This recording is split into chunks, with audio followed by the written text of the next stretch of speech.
Hello everyone, welcome back to my channel. Today we are going to learn about a very special flower called golden wattle. It is just a flower but a symbol of Australia. So let's begin. The scientific name of golden wattle is Acacia pycnantha. It is native to Australia and is known as the national flower of Australia. Golden wattle is a small to medium sized tree growing about 4 to 8 meters tall. Its flowers are bright golden yellow, round, soft, and fluffy, and they grow in beautiful clusters.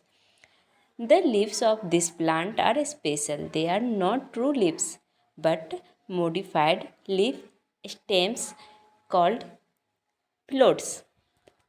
One important feature of golden wattle is that it helps improve soil quality by fixing nitrogen in the soil. This plant can survive in dry conditions and grows well even in poor soil. The bark of golden wattle contains tannin, which is used in the leather industry. Its flowers are also used in perfumes and decorations.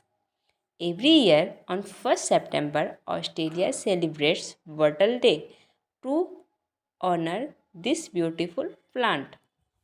So, friends, this was a short and interesting introduction to the golden wattle. If you enjoyed this video, please like, share, and subscribe to the channel. Thank you for watching. See you in the next video.